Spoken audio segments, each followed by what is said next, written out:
Right guys, Mark Crossfield here. Today in my hands I'm going to give the Nike Vaporfly Pro driver a hit up against the Callaway XR16, the driver I am gaming. Let's give these two long dogs a bit of a hit, even when they're in my hand. Let's see how they compare.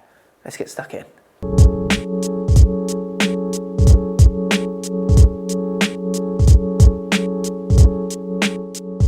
Right, so Nike Vaporfly Pro, to start us off, it's a very kind of pretty head design, very round little shape, slightly smaller head shape than the standard Vapor. You get very adjustable neck. It goes all the way from 8.5 up to 12.5 with steps in between.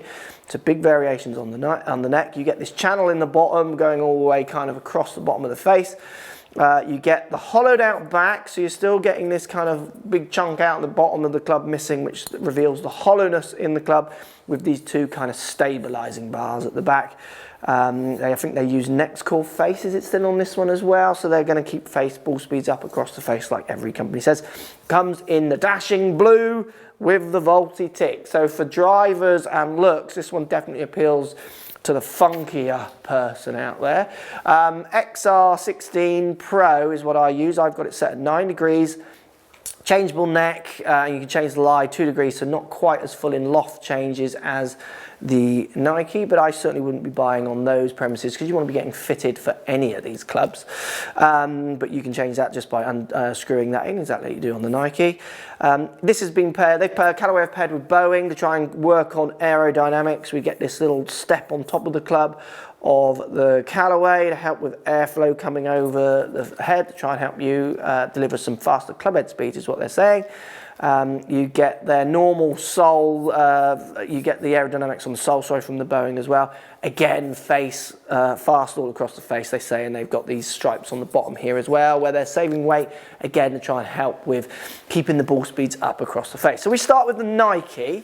Right, so let's start with the Nike. Let's give it a hit. I like the smaller head shape. I really like the blue, and I like the little tick. I think appearance-wise, this one looks lovely. There is a bigger one. This is the Pro, inspired by Rory's shape, I think they call it. And I do quite like that, but the other one might just look a little friendlier down by the ball because it's got that bigger footprint. We've got the black face with the blue top, nice contrast. Let's see what it does with the numbers. Hit that one okay. Nice straight flight, just slightly leaking.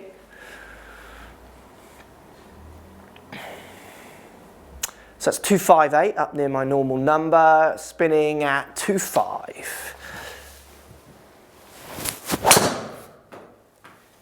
Just leak that slightly to the right. Does feel like I can't get this one to go very far left as well, which is quite an interesting. I don't know if that's just where the weight is or the shape of it that's doing that. 250, so a little bit shorter, again just leaking it, spinning at 2.9, spinning a bit more as well.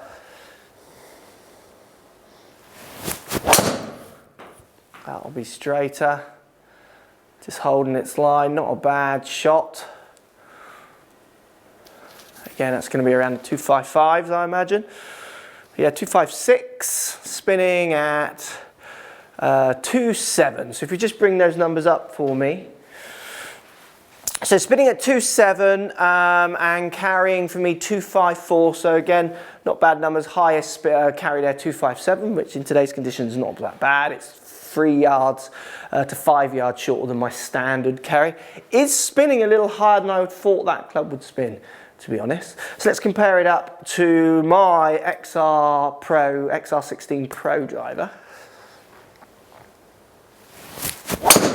Oh, I've healed that one. You're going to see that one cutting. That's going to be very short. 240, I reckon.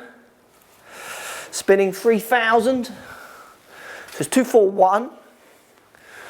And spinning 3.2. So all my strike that was a low heel strike. If I was testing, you know, I wouldn't count that in a test.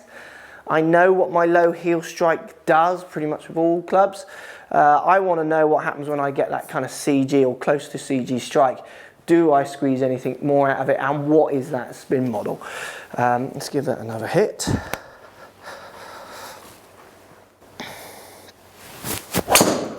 Again, slightly bottomy. You can see it going a little lower.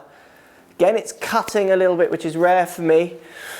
That's going to be around 250, probably spinning 2.8.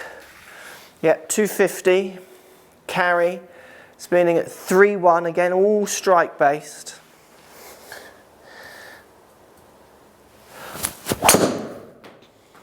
Hit that one quite nice.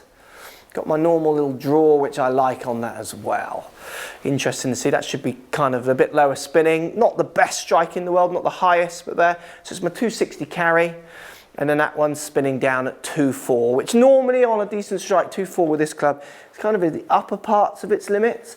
So for me, out of those two, I definitely go on the looks. For me, very personal. I think, look, out of the two, if I was to show these two to non-golfers, or just people who like pretty looking things, they would choose a Nike, I reckon most people would, because it does look really nice.